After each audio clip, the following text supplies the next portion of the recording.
All right, what do you got? You got. There's wine etiquette. Yeah, and is well, it a wine thing? etiquette. So you do a lot on wine etiquette. By the way, that was a on your really TikTok. smooth transition. I don't know if you got that. Just So yeah, okay, go ahead. That was wine smooth? etiquette. Holy shit! I'm gonna take a bite of this jelly donut. So yeah, so what is wine etiquette? Yeah, well, this is cool because this is what I always like too. We talked about wine etiquette. We have a lot of fun with it. Everything down to how to pour wine, how to hold your glass. You know, if you're gonna cheers, like don't do it with like the top of the glass. You do it here. Get that ring. Yeah. Oh, you heard that? That was a good one. Yeah. You know how to taste it.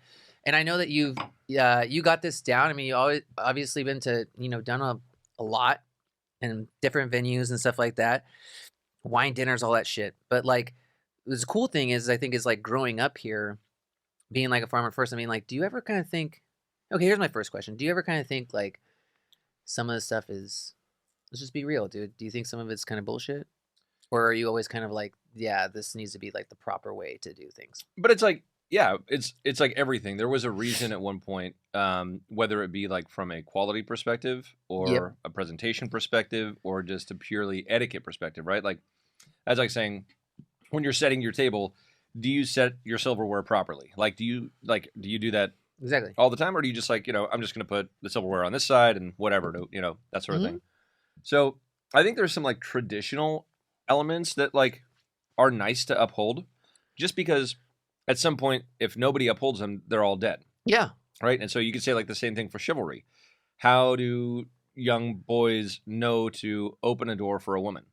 And I might get canceled just for saying that, because apparently people think that you shouldn't be doing those things anymore. But I'm a little bit of a traditionalist in that way.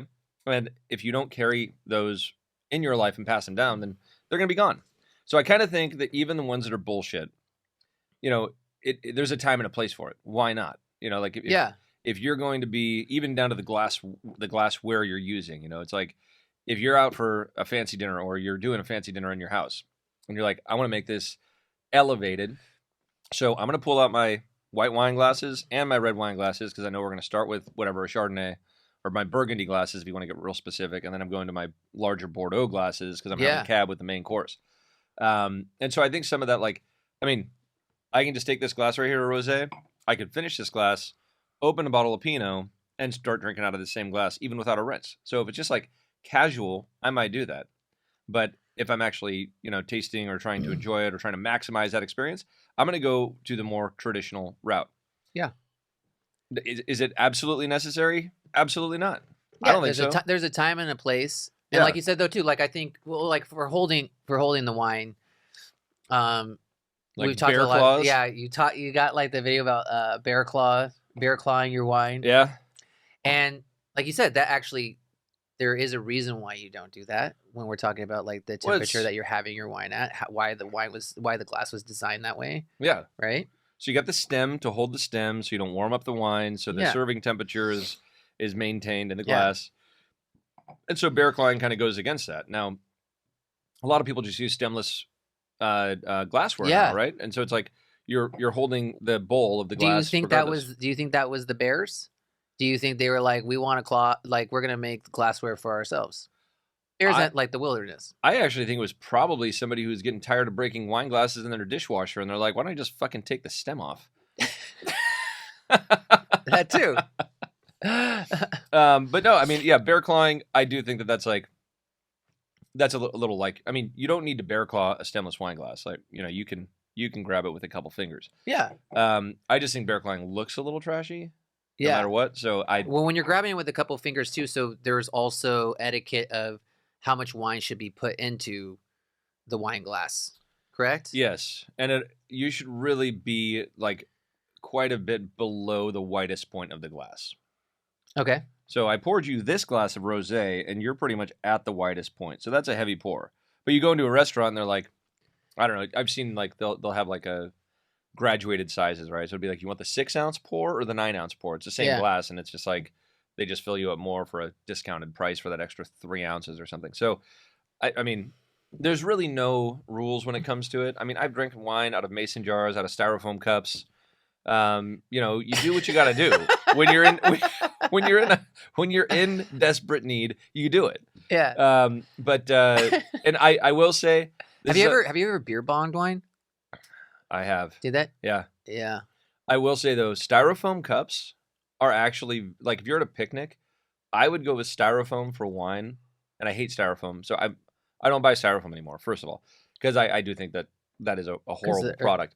But yeah, like back in the day, I would choose a styrofoam cup if I was going to be pouring wine over a little like plastic, chinette cup kind of thing. Why? Because it maintains temperature, especially if you're outside. Yep. And also, it literally has like no character to it at all. Like plastic, you actually get some of that character, a little bit of like that. I don't want to call it like petroleum, but like that plasticky character. Styrofoam doesn't contribute that. Yeah. I don't even know if they sell styrofoam cups anymore. But it's also kind of like the straw thing. Like that drives me crazy. The straw the thing's paper hard. straw thing. I gotta say, I got the plant-based straws. Those work okay for a little bit. Okay, yes, but there was that time where like you'd get the straw that was just disintegrating. Yeah, and whatever you got. Yeah. So then you ended up getting 3 of those. Yeah. And then you're just like packing the straws, and then you started like people would come up to you and be like, we do have plastic straws in the back. Or you had to have the password. Like, we brought them in from Nevada. We smuggled them. You feel like a real criminal when you're just carrying like 20 plastic straws on you. But yeah, the paper straws, I can't stand those. Yeah. All right, so are we gonna talk about wine etiquette? Yeah. I can first I gotta say here that this pink sprinkled donut does go good with the rosé. Almost a little too sweet, but it's good. Okay, so wine etiquette. Yeah. I mean, starting with how you open a bottle. I got one right here. Okay. So you're all set. You ready for this? So this is one of the more complicated ways of opening. We got a bottle of Bell Gloss here. It's got a wax dip. We got a pull tab on it, but it does add an extra layer. Typically, you just take the knife and cut underneath that drip ring, and then get the cork in. Right now, we got a pull tab, so we pull the pull tab. I'm gonna do a little ASMR here. Oh. I don't know if you all hear that. That was the wax breaking. Okay, so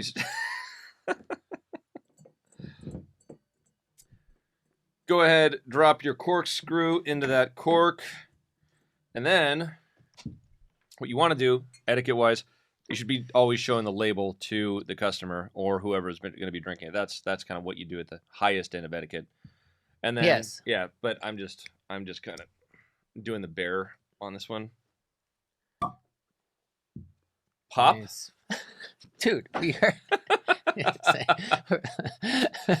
All right. That was like great ASMR. And then what you're supposed to do is you hand the cork to whoever's going to be enjoying it, because you can smell the end of a cork, the side with the wine on it, who's touching the wine.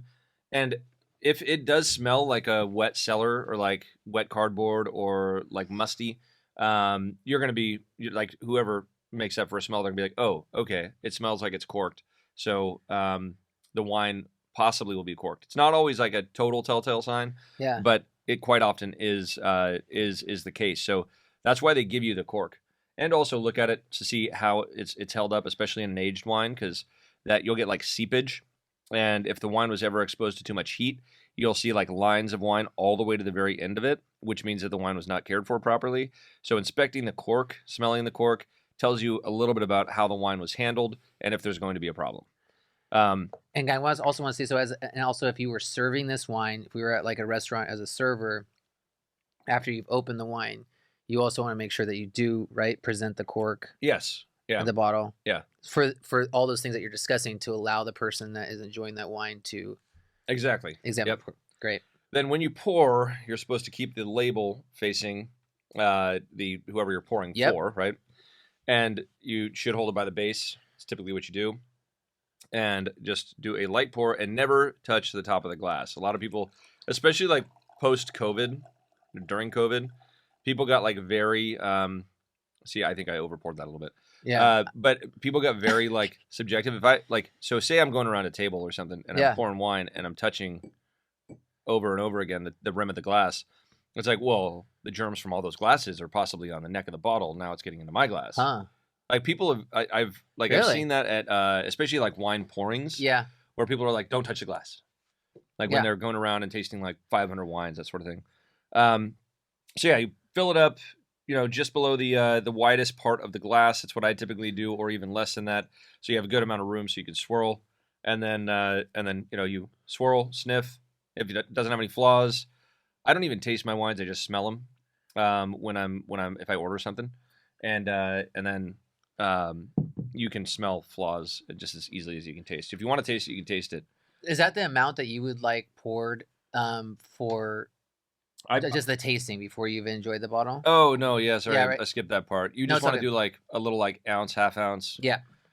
Then get a smell and a taste, and then you give them the thumbs up or whatever you say, like. That's part of the etiquette. Don't fuck it. You just give them a thumbs up. I usually do just give like, yep, good. Good, yeah. It's like, what am I supposed to? Because you're in conversation or.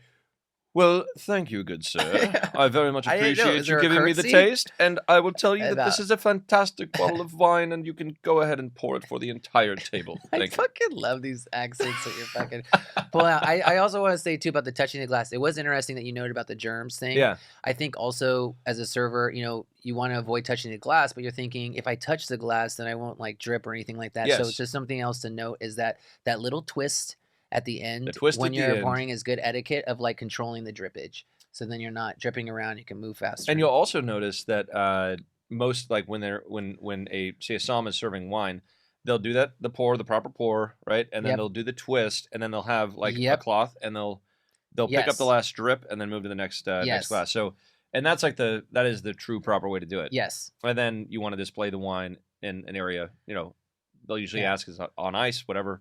Yeah. Do you want it on the table? And, you just make those choices as you go, depending on what you think is going to be best for the wine. And if you miss giving that thumbs up, like, you just need to get out because you just fucked up the whole process. That was the most important part. It's got to be the thumbs up with the nod. It's not just like this. Oh, okay, good. I'm glad you brought in the nod. I was like, oh, yeah.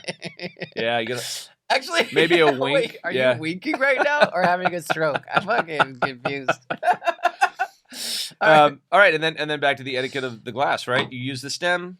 Yep. No temperature transfer into the wine, and swirl, sniff, taste. Yeah.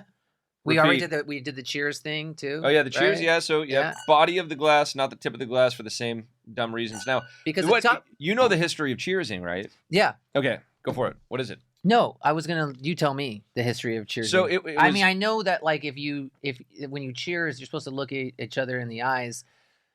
You could have 7 years of bad sexy time. That's bad sexy time, yeah. So it's debatable what Wait, why are you making fun of me because I said that? The history of cheersing, I think actually it goes more to beer, right? But it was back in the ancient times when people could be poisoned, right? So that was a very common way to kill people. Yeah, you didn't people were getting poisoned a lot. Yeah. I mean, you could, yeah. And so this is the story that I've heard and that I believe, because I know it's debatable. I know there's other ideas out there. Don't worry, we got art there with Google. Yeah.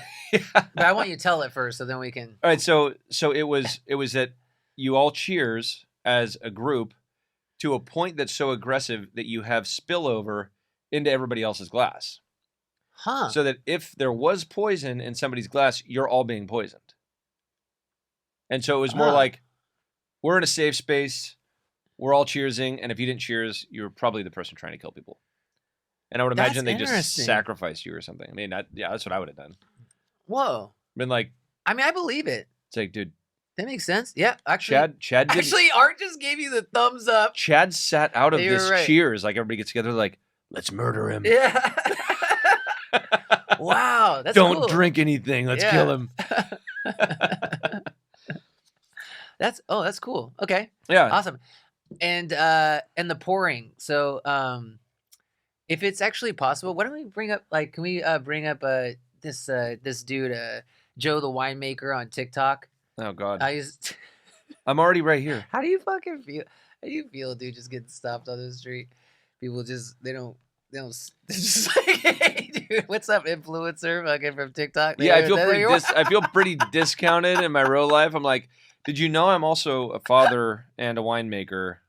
I mean, not like an ordained father, like I have children. So, like, Father Joseph. You call me father. Call me father. But it's like, yeah, it's like, I mean, I get more cred for my TikTok on the street than I do for my, fucking real life shit. Okay, this is the and yes, it is embarrassing to answer the question you didn't ask. I like let's see, the the one where he's like pouring from behind the back. Look at that one. Look at that shot. Oh yeah, this is all. Yeah.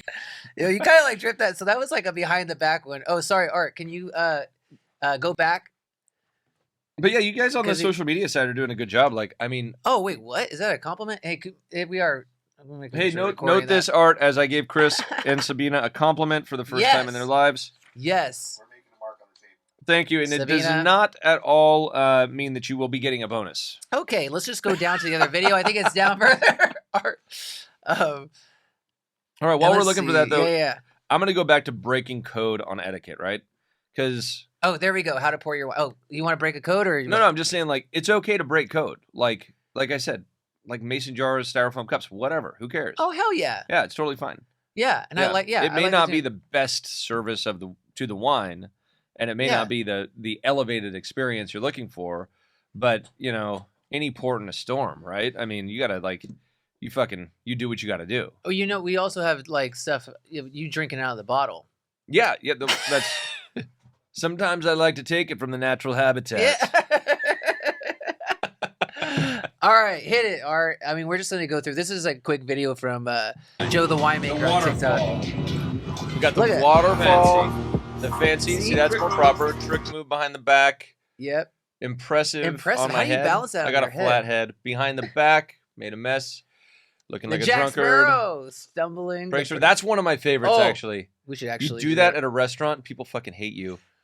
That was just you holding it in your mouth. There you go. Drink it out of the bottle. Now that's like truck bed. Whoa, dude, that's fucking impressive. The way that base fit in your mouth, if you're not here, I mean, you can check out these videos. But the one is he took a base of the wine glass, and he took it all in his mouth and held it and poured it a perfect glass. Thank you, Chris. It's springtime, bro. It is springtime. And what do you think? And that's why we have all this rosé sitting in front of us. I mean, it's like, what's funny about rosé is like it used to be kind of like the springtime, summertime thing to drink. Now it's like year round. Everybody's just chugging rosé, which is good. I don't mind it. Yeah, because you've been in the rosé business since like 03.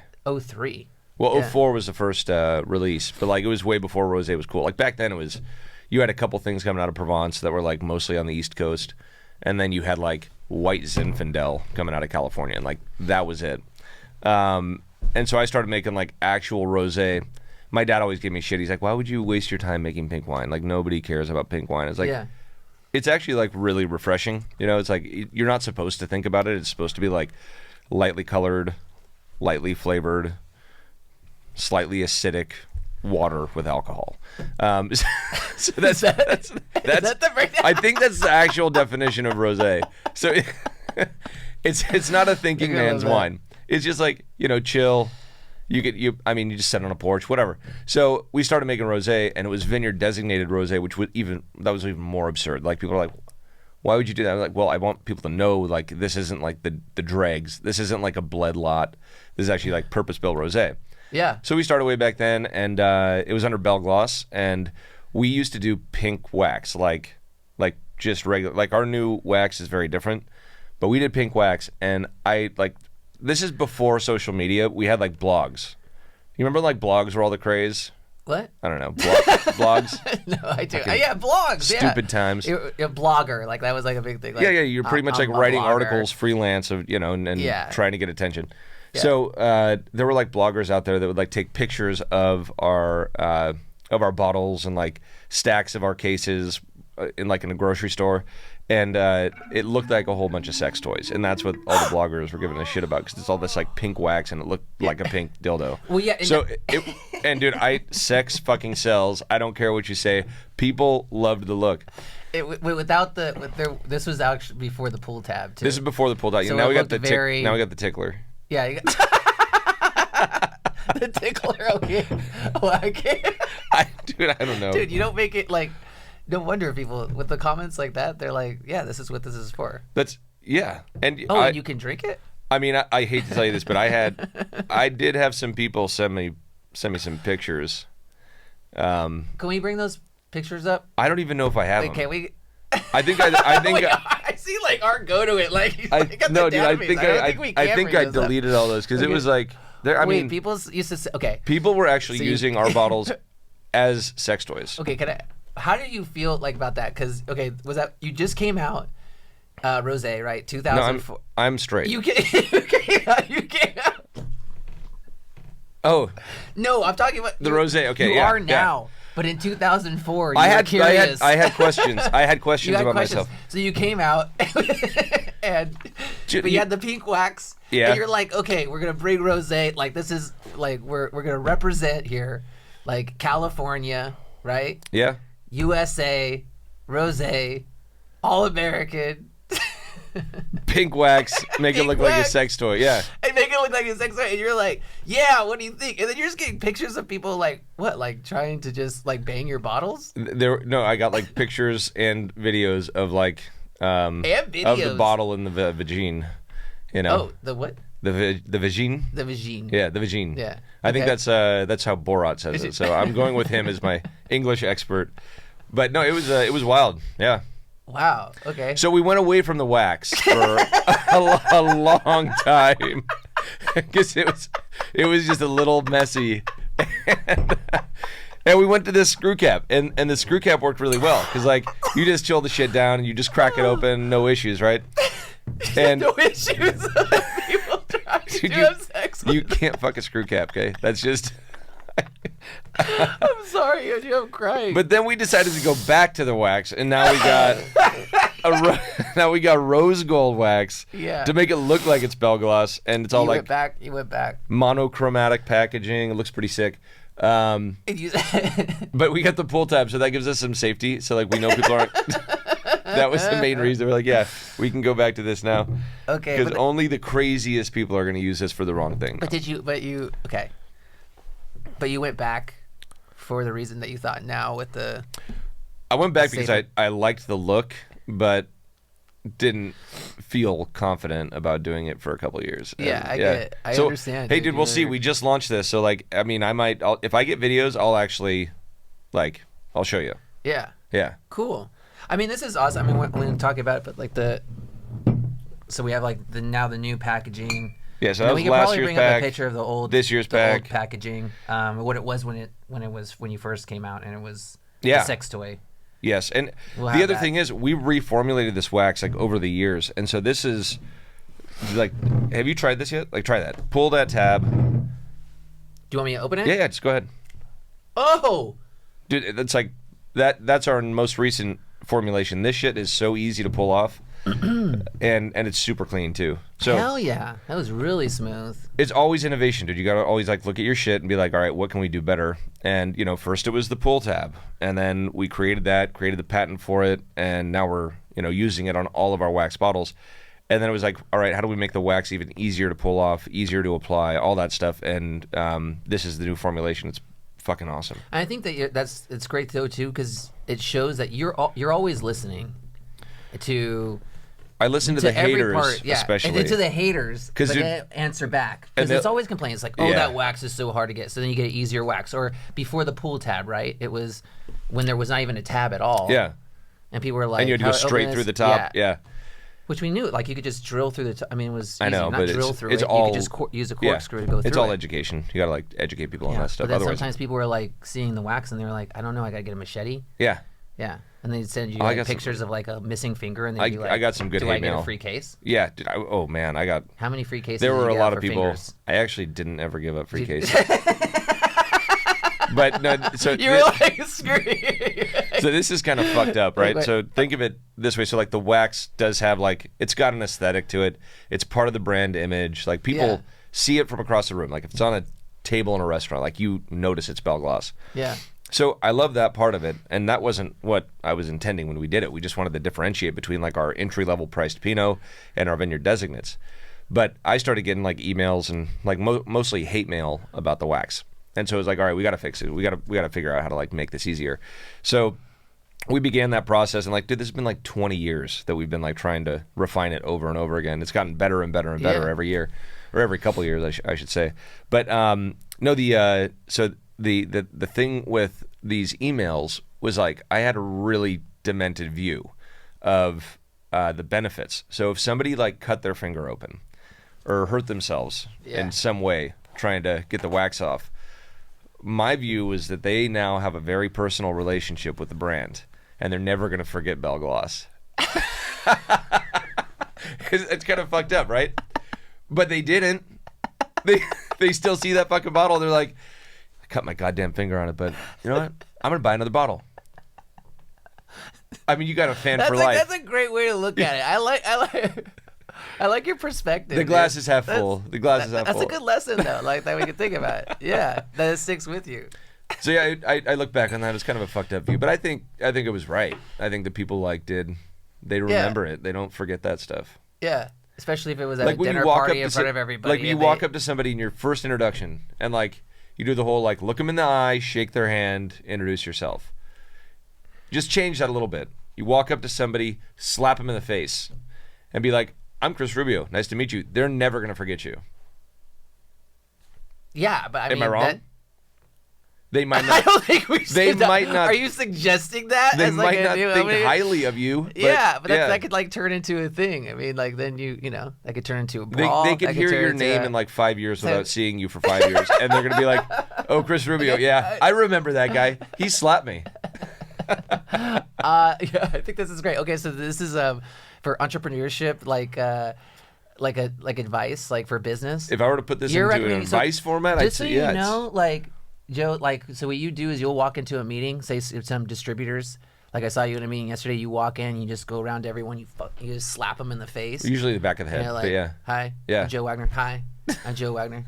Hi. I'm Joe Wagner. You got to drop a bomb. You got to be impactful. Do you ever just? I mean, I don't get physical because that will. But do you ever just throw it off though too and be like, "Hi, I'm Joe Wagner," and like a nice little sweet kiss. They'll never forget that. A nice little smooch on the nose. Huh? So a wet one though, kind of like cup their nose with your lip. Yeah.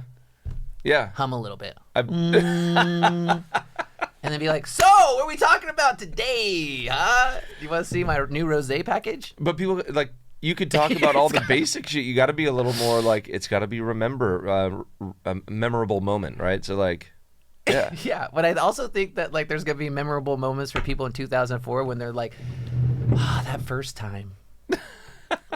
Are we still talking about wine, gentlemen? If only they made a ribbed version, studded. I don't know. First time, my first time with Bell Glass, it was gentle. It was smooth. So, anyways, sorry, Art. Yeah, back to what Rosé. Yeah. We were talking. Yeah. If you're still on, Chris, you got a little drool on your lip. The wine enthusiast. Yeah, you got a little drool. Are you drooling? As soon as you touched this wax, you started drooling. What? Are you all right? You doing all right? It brought me back. Wait, what? Okay. Anyways, so let's talk about like the difference between. So you have an Oregon Rosé too. Yeah. Elouan. And so with Bell Gloss, there's different ways also to for the creation of rosé, right? Like you can do it in different ways. Yeah, I mean, a lot of people do like what we call saignée, which is like the bleed method, and that's where you take like red, like grapes that are intended to be red wine, and then you crush them, and then you take like juice off of the bottom, so you're concentrating the fermentation with the red skins, so you get a bigger, deeper, richer style of red wine. And then the byproduct is all that leftover juice that has a little pink hue to it. And so they'll ferment that and make it into rosé. Problem is, it's like usually flabby. It's lower acid than it should be. And you gotta, if you're like making a real rosé, it's got to be like picked to be rosé. So like lower sugar, meaning lower alcohol, higher acid, lower pH, all that stuff. It all like plays a role in the style of wine. So we started making like what I call purpose-built rosé, where you bring the clusters in, you treat it like you're making a Sauvignon Blanc, and you press it, and then you, whatever vessel you want to go into, if you're going in barrels or tank, and then you ferment it like you would a Sauvignon Blanc, and then it's like ready by springtime. So you're looking at, 3-4 months of time from the time you pick to the time you bottle it. Like quick turnaround, supposed to be simple and just, something to enjoy. But that said, there are differences in rosé on a more, like on a smaller scale too. So like, yeah, you have the saignée versus the more traditional purpose-built way of making it. But then you got the regionality of it. So like we've got, Sonoma for our Oeil de Perdrix for Bell Gloss. It's going to be a little bit richer than Elouan. It's going to have a little more mouthfeel. And then Elouan being in Oregon, much cooler. you're going to have a little more minerality and like briskness to the acidity. So, you know, they're both great wines. I would crush both of these and not even like think twice that there was, you know, a major difference. I mean, there's some shitty rosés. There's a shitty wine out there, but like, there's a lot of really good rosé options now, and they're just, you know, they're meant to be clean and user friendly. Yeah. Yeah. And it's now for all season. I mean, like we were just like talking about that. It used to be very springtime. You think, That's like, why we're talking about. Would you ever imagine like 5 years ago that a rosé could be on a like table at like a holiday dinner? I mean, we grew up like around here, so I mean, I think I always had faith that. I mean, we kind of drank it all the time, but as far as like market wise, I think it's like taken a while for everyone to kind of realize that. It's out there all year round now. Yeah, I think it's good. I like rosé. I mean, now people are saying that like rosé is kind of just like orange wine. Right? No, fucking Jesus Christ! It's like the same. Okay, see, that was impactful. Like, you just dropped a bomb, and I'm like sitting here like I literally had to ask myself, "Are you an idiot?" And then I realized you're just fucking around. I like to get you like pumped up. Yeah. Okay. Yeah. That was good. So yeah, Chris, rosé is orange wine. You put oranges in the wine. Do you want to talk about the orange wine thing right now? No, I know we've talked about it before. We had like a segment on it, but I realized it was something that got you pumped up about it.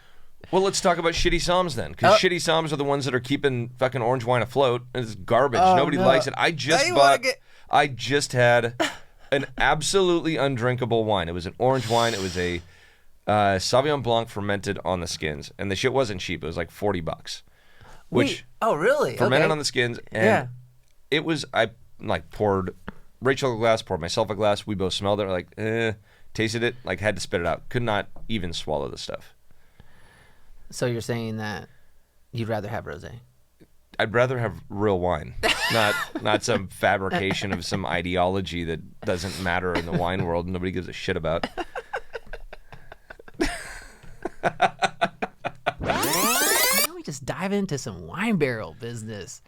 You know, it's always going on. We've done like a lot. You've done a lot on social with wine barrels, and I find it's like always like really interesting. I can tell by your face. Bro, you like love wine barrels. I do love wine barrels. We're trying to like, I'm going to try to, like, we're not, we want to talk about it, but I feel like you could talk, like, we could do 10 episodes. Well, okay, think about this. Like, where did the barrel come from? We start, please. No, this is like, I like it. No, I really don't even know the story, but I'm going to make the assumption. Right? You think that they were like, oh, let me put some wine in this wood cask to make it taste better? That's bullshit. Then they marketed it up. That was like during the time they didn't have anything else to put it in or like easily transport it. Yeah. And all of a sudden somebody's like, this oak tastes good with the wine that they just shipped from France up to the UK or whatever. Yeah. Like back in, I don't know, probably 1700s. And so then they're like, oh, we'll call it maturing and we'll sell our barrels for a lot more money. That was the French. Oh.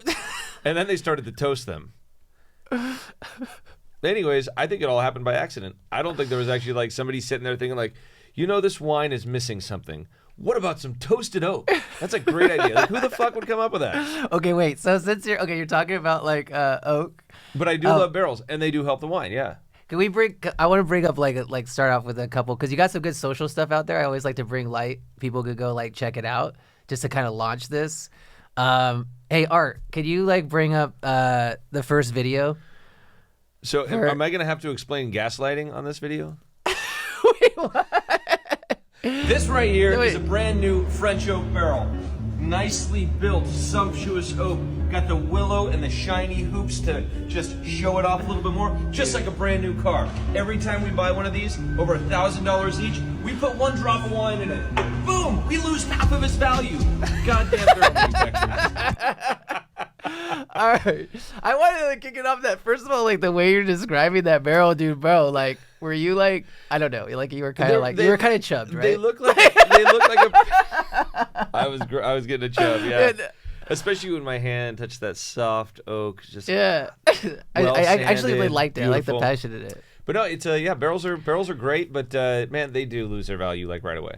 Yeah, like you got You got new and you got used, and I said that you lose half the value right when you put wine in it. You lose more than half the value. Like you're probably looking at, call it $1,000, $1,200 for a single barrel of French oak. Yeah. Like good quality. And then you use it like one time, even if you use it for like 3 months of aging, like a flash aging thing, you probably only going to sell that for, I don't know, $200, $250 a barrel. And then when they get really old, you're selling them for like $15 to somebody who's going to turn them into planters or furniture. Dang. So $15. $15. Yeah, after a couple of years. From what's that? And with the new barrel, from like say $1,200 down to $15. Damn. Yeah. Damn. But those French, I could see they know how to make barrels. Okay, so this is what. Okay, so with this whole like new oak and so you have new oak and used oak. Yeah. Right? And there's like percentages sometimes when you're getting the barrels. Like I was always kind of wondering about that. Yeah, people are always asking like, what percentage of new oak do you have? So like every wine starts at a different spot, right? Like Sauv Blanc, usually that won't even see oak. It'll be like in stainless steel, ferment, and then go to bottle. Because that's like a light, bright wine. But wines that go into oak, so say Pinot Noir or Cabernet or Chardonnay, can go either way. But Pinot and Cab like generally do well with oak. They allow the wine to micro-oxygenate and absorb some of those characters, some of those like sweet wood tones, that sort of thing. But overall, it's like if you look at the percentage. Let me start with just like Cabernet. You might want to start at like 60 to 80% new, meaning that vintage is going to go into some high percentage of new oak, and that's probably going to reside in those barrels for about 18 to 24 months. And then you might do a flashing where you're like, okay, I want a little pop, and so you'll bring new barrels in and fill them for like 2 or 3 months, and then pull that wine out. But everything is reactive, so you kind of like start with a baseline of say 60%, and then start adding in more as you need it. Because if you overdo the new oak, then it's you can't put the shit back in the horse, is what they say. Yeah. You know what I mean? Back to our sayings, dude. We're gonna do I need to explain that saying, or do you understand that one? I think I understand. You can't put the shit back. Like you can't pull the oak out of the wine. I get it. I'm just wondering like where that came from. But anyways, that's okay. I don't know the history of that one, but I can tell you that it's very descriptive. Meanwhile, you're sitting there like envisioning some dude picking up just horse shit and trying to shove it up its ass. Like, probably get kicked. Like this episode, like this is like, dude, how are we getting back to shit? Like we opened with diarrhea. You would have thought that was enough. Maybe it's on my mind because Grizzly had some accidents this weekend. Grizzly's like a little tiny white dog, and he just like, I don't know what he ate, but he was just shitting all over the place. Oh, dude, it was a mess. Oh man, it was a nightmare. I had to like clean all the couch cushions and stuff. Wait, but isn't he like? But you got him on that diet. I mean, we talked about this. He's on a diet, but I gave him some bones the other day, and I think that was like maybe what happened. See, you got him off the diet, and you messed him up. Oh, I screwed him up. Yeah, how's Rocco? What do you mean? He's not shitting all over the place. I'll tell you that. He's good. All right, so you can't put the shit back in the horse. So you want to start off with like a moderate percentage of new oak and then add in from there. What's going to be imparted is like, mocha, vanilla, toastiness, a lot of those characters from new oak, and then used oak, which could be, used for 3 months, 9 months, 24 months for a wine where it was filled up prior to. And it kind of has already sucked out all those characters from the wood, so you end up with something more neutral. And that kind of honors the core of the wine itself. So you want to make sure you don't like overdo that with new oak. So Pinot is usually about 50-60% new oak because it's a lighter variety. Cab is usually 60 to 80. Some people do 100%. Some people do 200%, where you age for like, I mean, we do this too on some of our stuff like our reserves. So it's 100% new oak, for a year, and then you take it out of that barrel and put it back into new barrels for another year. So you get like 200% new oak. Damn. And you got to have a massive wine to be able to handle that. And it's not like something you do every year. Every year is different, so you kind of react. And all varietals, would you say that you could potentially use oak? I mean, barrels. Yeah. Yeah. I think depending on your style. I mean, we make a Sauv Blanc that goes in a barrel. Yeah. And that's a totally different style. We call it Fumé Blanc. Ooh. Yeah. I guess that's how you described it. It was like, instead of saying Sauv Blanc, everybody's thinking like it's going to be grassy and bright. You say Fumé Blanc, and it's like, that's been in barrel. It's not like a legal. It's not like a legal term. I think it's just like what people think of. So we wanted to differentiate it. All right. Yeah. It sounds like, I don't know, a little bougie, doesn't it? It sounds very bougie. Sounds very bougie. Art, can you bring up that second vid? Some of my favorite barrels to look at. Typically, obviously, we have the barrel heads that are made out of wood. We do a couple of these every year so that we can monitor exactly how our sediment, or what we call lees, is reacting over the aging process. So here we have some Chardonnay. It's already through primary fermentation, just finishing up secondary, what we call ML fermentation. But as you can see here, there is a layer of this kind of like very fine sediment that has settled down to the bottom. The wine is a bit turbid still has quite a bit of solids in it. Those will age out and fall out of suspension. Everybody looks at me like cross-eyed when I say the word here turbid. In this layer is this like heavy amount of these very fine solids. These contribute to I want to talk about that. All right, so turbidity is like turbidity. Yeah. It's the word of the day.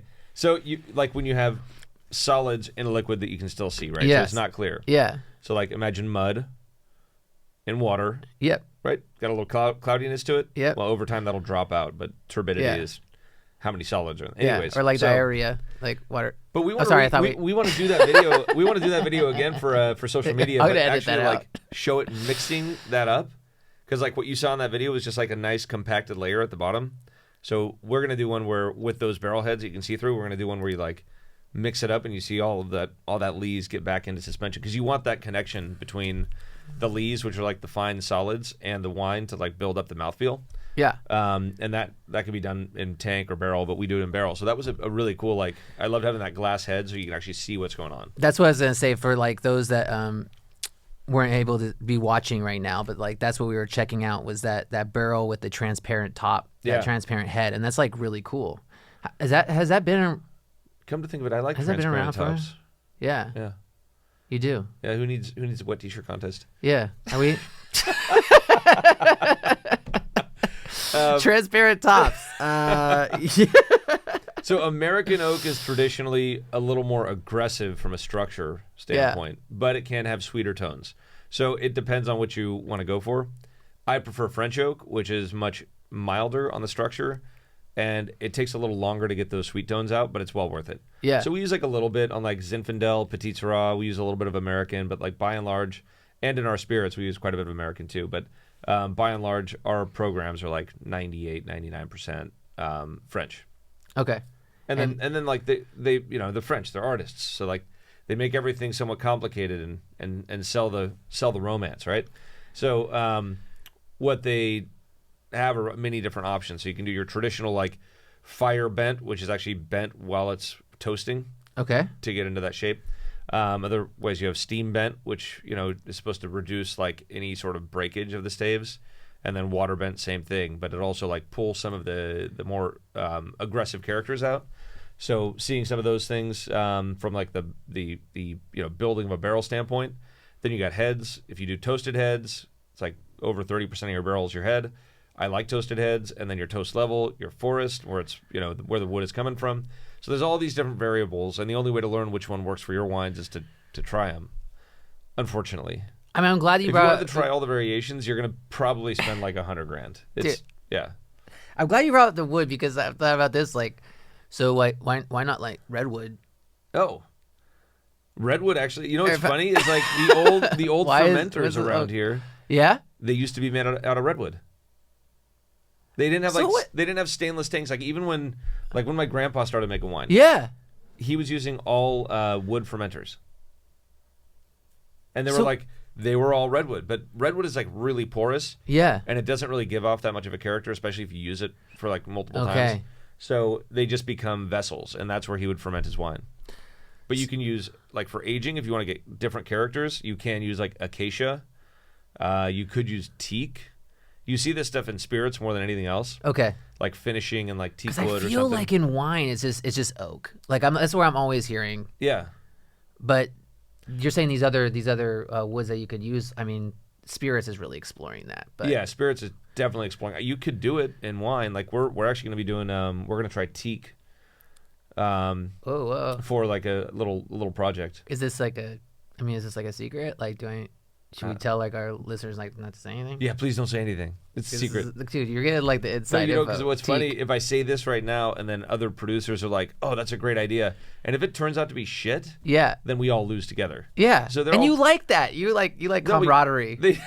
I feel like that, like when you're like doing this shit. If we're gonna fail, let's fail together. When you're drenching yourself in wine or whatever, like on TikTok and stuff, you're just like, come on, why were you like be with me, or you're talking smack, and because we're talking about spirits and you're talking about them like they seem to be more in experimentation with using different wood and stuff like that. Yeah.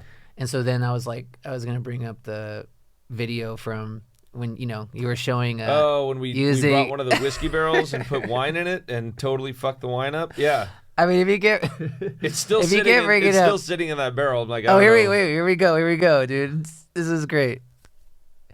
Oh yeah, we just need some volume. This is a whiskey barrel. This is American oak with a heavy char toast to it. So we're gonna see how this is panning out. Because oftentimes charcoal or heavy char can actually strip the wine. As you can see, the color's a little bit lighter in there. It's actually got a little more of a brown hue, but we can go ahead and taste it and see if it's done anything beneficial to the wine. Brown hue.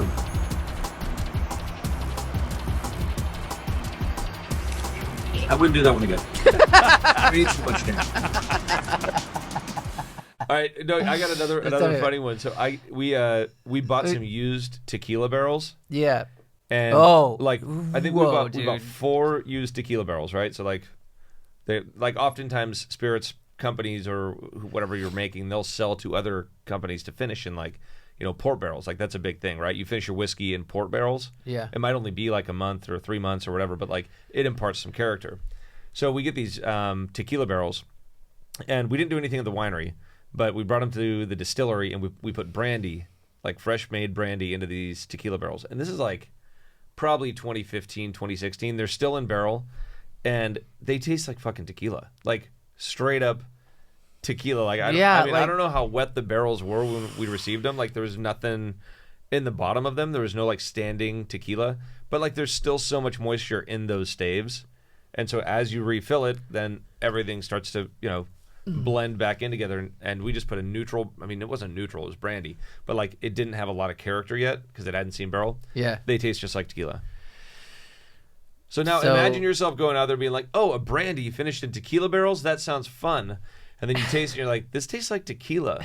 This is tequila, right? Tequila, yeah. You're like, okay. Yeah. So that was like a fun experiment, but hey, you just kind of you're not going to move. I mean, you never know. Right? 10 years ahead, maybe we'll taste it again and be like, "Yeah, this is 18 years old. It's an 18-year-old tequila brandy tequila infusion." I don't know. But yeah, so you got to try everything, and then make your assessment and then move forward. But yeah, you had special requests. I thought this was interesting too. It was the one that we had on Instagram where it was La Pata Negra. Oh, La Pata Negra. Yeah. Yeah. So that was John Lopez. He went out and asked the cooperages. So what happens? I'll tell you first. Is you go to a forest, right? Yeah. And this is what a cooperage would do. So barrel maker would go to a forest or buy from a wood mill, but typically go to the forest, select your trees, cut the trees down, and then they coarsely saw cut them into staves, right? So you have they're not finished staves, but they're meant to stack, and they'll just do like Lincoln logs. They'll stack them. Okay. 30 feet high. Yeah. And then they got these sprinklers up on top to help mature the wood, and so during summer months it'll keep them wet and everything, and so they want, so you call it drying, right? So yeah, you're kind of leaching out some of that sap. It's all it's becoming a very dry, brittle wood. So they'll do that for 2 to 3 years, and then what happens is you can imagine the interior stacks there, they are always they're always wet, right? And then the bottom few stacks are always the wettest. Yeah, and they get black, and so La Pata Negra means the black foot, and so we started asking our cooperages to give us. It started with an experiment. We wanted that that really more heavily aged, kind of more broken down wood from the bottom of the stack. Then they take that and then they remill it, and then they start making their barrel, toasting it, bending it, putting the head on it, the hoops, everything. So we have the Pata Negra, and the first one showed great, and so now it's become more of a part of our program. So we want specifically like that wood at the bottom of the stack that gets the most moisture, that kind of has the hardest time maturing. And so yeah, it's been little things like that. I mean, we've even got cooperages that will mill their wood, and then right after milling, they'll submerge it for 2 weeks in water to like try to leach out some more of those tannins, and then they'll go back and then they'll stack them for 2 or 3 years, and then they'll bring them into the cooperage and make the barrel.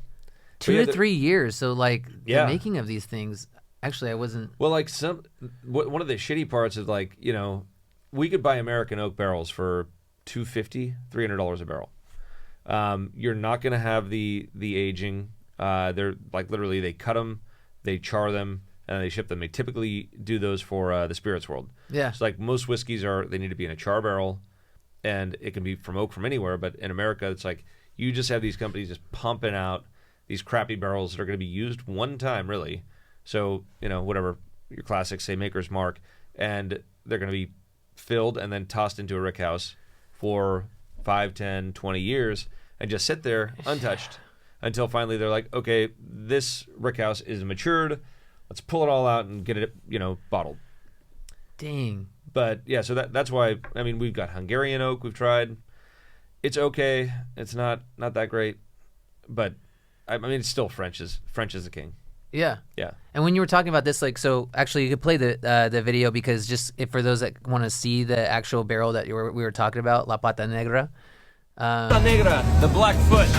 These come from the bottom of the stack as the oak is aging for 36 months. Special request we have from our barrel maker.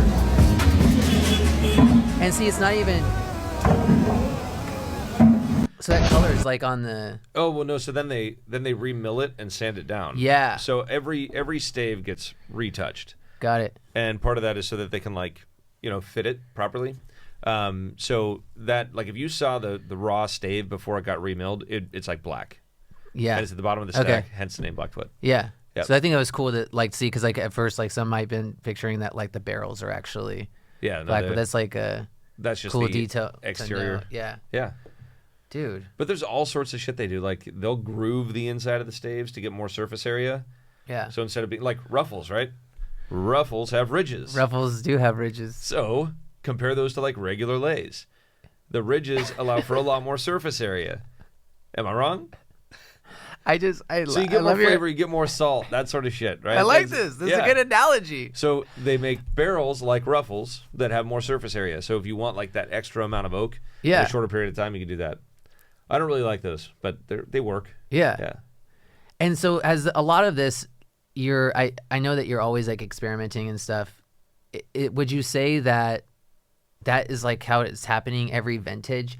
Like, you don't have, when it comes to the barrels and the aging and stuff, do you think like every year you're kind of trying something new, or a new barrel or anything like that? Always. Like you're not like keeping something the same as we keep every so vintage, like or? if I said when I first started like 20 years ago and then like to 15 years ago, the way we've evolved. I mean, there are some cooperages that we don't even use anymore that we were using in the first couple of years because they've fallen off, or we've, you know, been able to find and create barrels that work better for our program. So it's always like a constant, you know, trying, experimenting, see what works best. And I think that, you know, that continued evolution is what you should always be looking for. And there's a lot of people in the wine business, very traditional industry, that are just like, this is my recipe, this is how I've done it since the beginning, and at some point your consumer base is going to completely change. What people's palate preferences are will change, and you end up with like kind of just being sidelined by the industry. Yeah. Because you always got to progress. So anyways, that's kind of how I look at it. But like, yeah, we always do experiments. Could be the Pata Negra, could be the grooves. We've done like stave, you know, interchanging staves. So you'll have like 50% American and 50% French in one barrel. And that is something we've done for like whiskeys more than anything. It does okay for wine, but better for spirits. Yeah. But, you know, it's just like, you have an idea, find somebody that'll help you, you know, make that dream come true. And then if it works, then you add more to your program of what worked, and then eliminate stuff that wasn't working as well. So it's like, it's just this constant kind of evolution. Yeah. But if you're not fucking something up every year, you're not learning. I know you like to fuck shit up. You gotta make mistakes. I mean, don't make them too big. Like, don't don't make them too big. I'm not going to go into detail.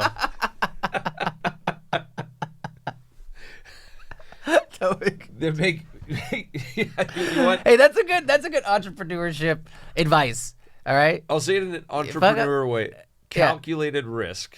Yeah, there it is, dude. You got it, That's dude, it. Bro. Calculated risk. Like I said, but don't be a fucking pussy and be like, oh, I feel like 60%. This is a good idea. Yeah. And then like everything matches up. All the data is telling you, yeah, do it. And then from that point on, it's like gut feel. Yeah. Don't just sit on the pot. You got to take a shit. Yeah. Shit or get off the pot. That's it. Jump in. Oh man, I do like talking about barrels. Was gonna be fun, and I knew that we'd be going forever. But you know what? Like all the analogies and like these tangents are like great. I like it. All right, so that was a fun talk about barrels. Yeah. Yeah. And well, hey, one last thing. Do you have anything when we were talking about how to start a winery, making a winery, stuff like that? People first starting out, low production. Like, do you have any advice on barrels? Because obviously they could be expensive. We just went over that. Like, if you're getting like $1,200 for a barrel, yeah, right. Go with something has a good reputation, like the cooperage with a good reputation. And then from that point, if you're starting off with 4 barrels, every one of those barrels should be different or slightly different. Okay. And then next year it's 20 barrels or whatever, and just make it all an experiment. But don't go like too far. If you're that small in production, you don't want to have like 2 of your barrels be like super hardcore experiments that might screw up those 2 barrels of wine. Yeah. So you want to make sure your risk is calculated in that regard. But you got to like try every time you fill a barrel, it should be a different barrel until you find like the one that most complements the wine. And the problem is it's like a multi-year project, right? Yeah. You try shit and you're like, okay, well now I won't know what my next vision will yield until next year. Yeah. And that's it. Slow process.